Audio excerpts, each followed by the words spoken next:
So before we get started, let's go over what a round pen is versus what a round pen is not. So a round pen is a safe and secure area that you can work with your horse. It's got fairly stable or level footing. Um, People have them on grass. People have them on sand, which is what I have. Some people have them with GGT footing, things of that nature. And um, it's a great spot for you to be able to work with a horse that's contained, that's safe, and um, you can really get a few key exercises done. What it's not is an area where we want to instill fear. So there is a difference in communication and intimidation. And what we want to work on with our horse is horses are prey animals. It would be easy for me to make him move by scaring him. It would be easy for me to make him do all sorts of things by using this alpha type of personality, by making him, move his feet. Um, but what I want to do is I want to give him options and choices. And I want to be sure that as soon as I get the try, all of the pressure comes off. If you are in a situation where you are constantly applying pressure to your horse, that is not okay. Based on behavioral training, you're actually going to instill the opposite effect of what you're trying to do. If you want a horse that's going to be very thoughtful, very willing to work with you, then they have to know when they've succeeded. So I'm going to go over just a couple of the basics when it comes to working in the round pen. So first off is I am going to be using a lunge whip. I'll also show you some demonstrations where I'm using just the lead rope because not everybody has a lunge whip. Um, and with some of my guys that I've been working with a little bit longer, I'm going to show you how I don't need any of that. I can simply use my voice commands and my body position. So, number one thing is, again, clarity and consistency are key. So if you don't have all the skills that are required, if you can't figure out how to hold a lunge line and a lunge whip at the same time, if you're fumbling with your exact timing, and that sort of thing, that's okay. Those things develop over time. What we do want to make sure that we instill in ourselves right away is clarity and consistency. So when we ask a horse to do something, we focus in on how we're going to ask them and we don't change that ask. That's how you develop clarity. That's also how you develop consistency.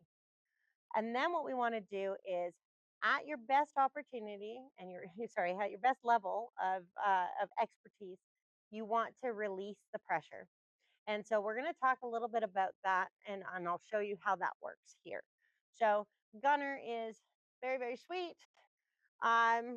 He enjoys being around people. And what I'm going to do is I'm going to get him started out on the circle. And the way that I'm going to do that primarily is through my belly button. So what I'm going to do is where my belly button points is actually the direction that I want him to go. So if my belly button is pointing this way, he'll track this way. If my belly button points this way, he will track the opposite direction. If my belly button squares up and points directly at him while he's working, he will stop. So, for those of you who have played sports, any sports where you've had to play defense, whether it be basketball, soccer, any of those where you are trying to guide someone to, let's say, out of bounds or to a trap or to a corner or whatever, your coach will often tell you to guide them with your belly button.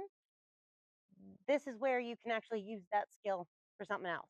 So we are going to guide our horses using our belly button And I think that that's going to be a really good way for you to start thinking about this. So if I had my crop as a pointer stick right now attached to my belly button, and I was pointing to my horse to go that way or pointing to my horse to stop, that's how you should think about it. The next thing is going to be your positioning when it comes to the horse. So there's going to be a lot of talk that people have on a lot of different programs where they talk about the triangle. The triangle is obviously the ideal setup, but let's bring it down a notch. And all I'm going to ask is that you stay behind the shoulder. So what's happening is I'm going to take my, if I can move you this way, Gunner, thank you, darling.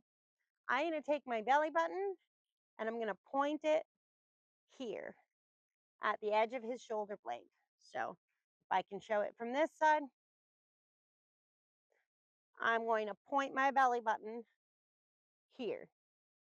So this is where I want my belly button pointed, which means if I get too far ahead of him, I'm not going to be able to have that area that I'm pointing at to make him move forward, right?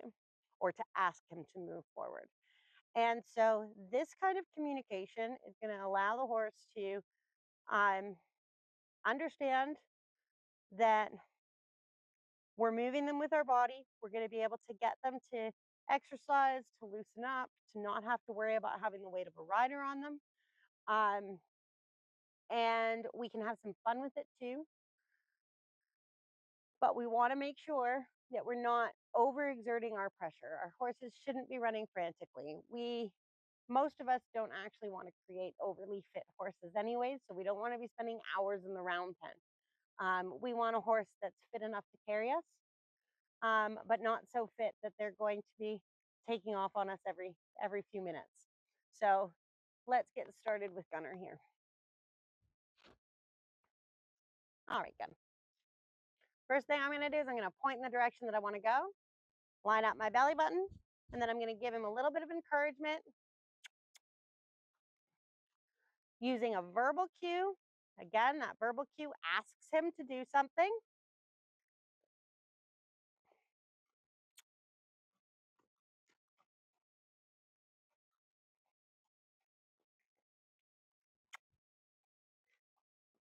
Good boy. And again, pressure is, I'm not pressuring him at all at this point, so I've stepped back my pressure. Now he's stopped doing what I've asked him to do. And yes, we do have a dog popping up. And I'm going to ask again. And it's the same ask. So I'm going to point, going to give him a little encouragement from the back, and I'm going to keep my belly button with him. Now, one of the things I talked about was if I point my belly button square on, he should stop. Now, some of you are going to ask me, well, why didn't he stop for you there? The answer is he's not paying attention to me at this moment. At this moment in time, he's paying attention to the puppy that is running around the outside of this round pen and popping up at him occasionally. So this isn't really working him. What's happening, oh, here we go. What's happening is he was just kind of going through the motions. He was running in a circle because he thought that that's what I asked him to do, and that's what he was going to continue doing until I gave him some big, huge command that was going to change his mind, right? What I've done by not reprimanding him, by not stepping in the way, by not increasing the pressure, is I kind of gave him a bit of a moment where he's like, wait a minute, she stopped. What happened? I wasn't paying attention. And that is going to be key. So a lot of times what I'm going to ask you guys to do is we're going to give them a cue, and then we're going to wait for them to give us the right answer. We're going to wait for them to think about what we're asking before they do it. So this was a great example of that. So I'm going to now change direction. So what we're going to do is we're going to point the other way. We're going to bring our belly button and point it in the direction that we want to go. right? And we're going to use this as an extension of our arm. And you'll notice he's looking at me, but he's not really sure what I'm asking because I'm still standing directly in front of him. My belly button's still pointing towards him. So what we're going to do, we're going to take a step over to the side. We're going to point, and we're going to use this. Easy, buddy. And we're going to wait. So again, we gave him the cue and we waited for the right answer. And when that right answer came, we laid off. Okay? Good boy.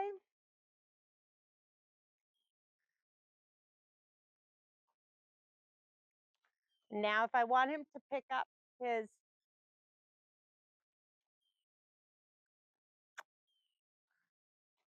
when I want him to pick up his trot, all I should have to do is give him a little kiss. That's again me asking for something, which for him is going to be a transition. Good boy.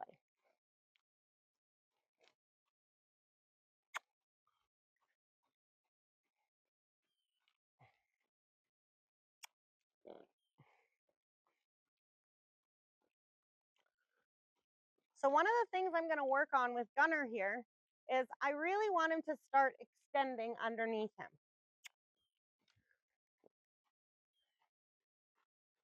I want him to reach. I want him to loosen up a lot of those joints and limbs that are dealing with a bit of arthritis. Hi, buddy. Nope.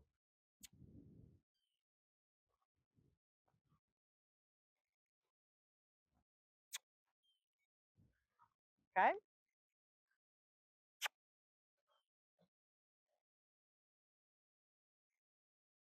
Good boy.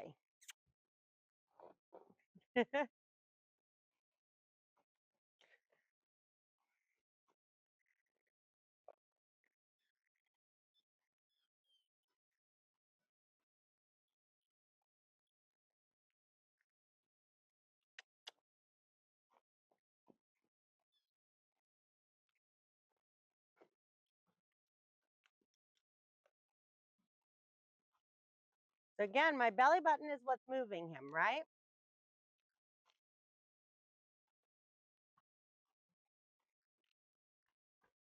Ooh.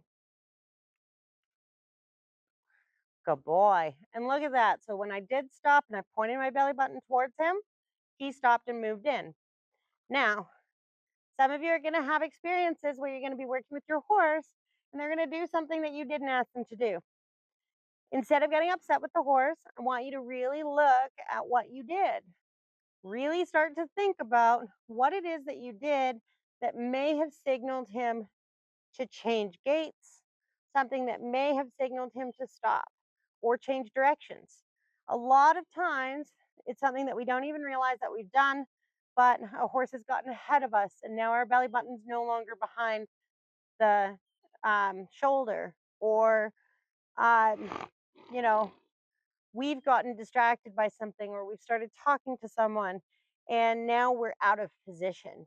And that happens more often than a horse being obstinate. So, anytime that your horse is doing something that you didn't ask them to do, I want you to really take a look in the mirror and really kind of figure out what it is that you may have done that caused that reaction, and then be more cognizant. So,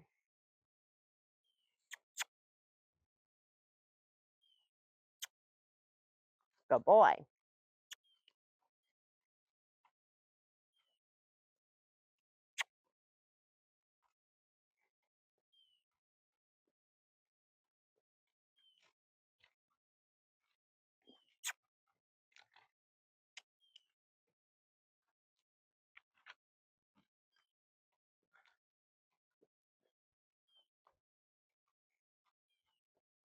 So, when you're dealing with mobility and strength training, a lot of things that we do, we want to do at the walk. So, one of the things that I'm not a fan of, and I understand why he's doing it,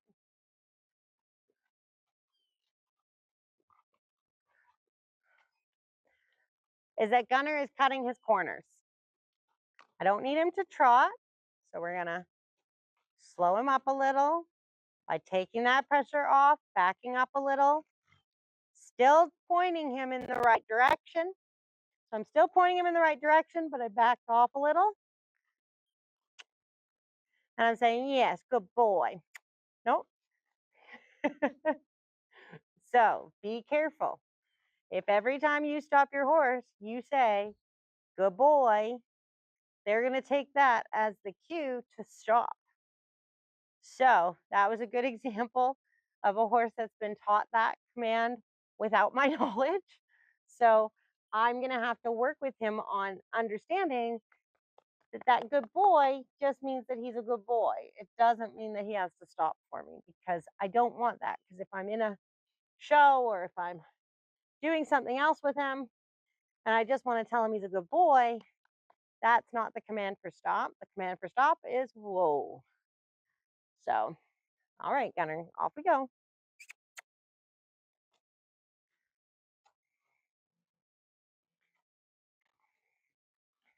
Now, when he comes in on me, I can do two things. I can use my stick as an extension of my hand, and I can point it at the shoulder. That's going to give him the idea that I want more room.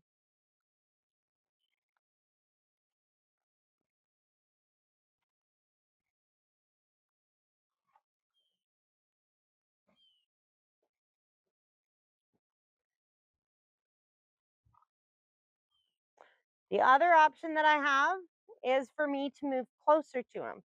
So if he starts to come in on me, a lot of people will kind of back up. Instead, didn't ask for the trot, bud. Good boy. Walk on. So instead, what I'm going to do is I'm going to step into his shoulder a little bit, and I'm going to push him out that way.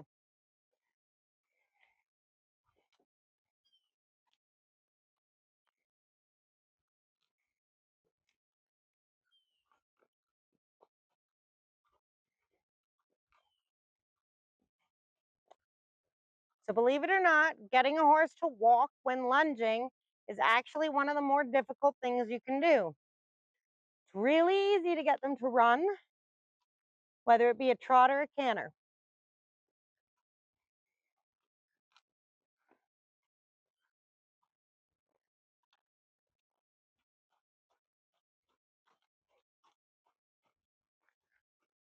So what we're going to work on with Gunner is walk, trot transitions, free lunging.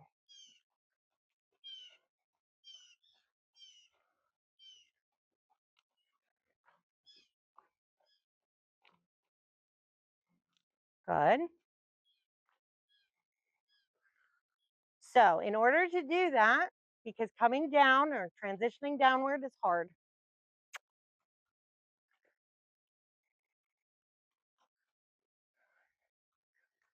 so for a downward transition, I'm going to ask him almost to stop. So I'm going to give him the same body language as if it's a stop. And then I'm going to step behind and drive him with my belly button. So we're going to try that again.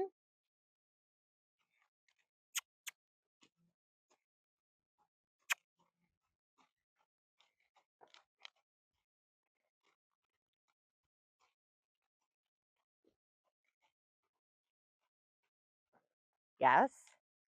And now we're going to start walking again.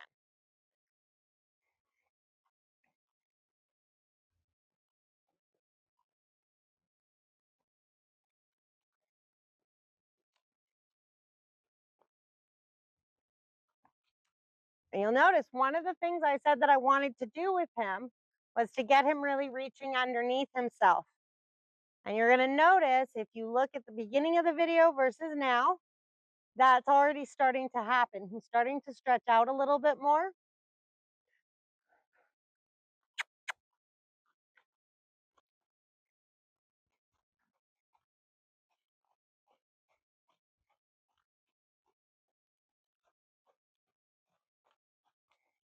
Gonna keep the trot a little longer this time.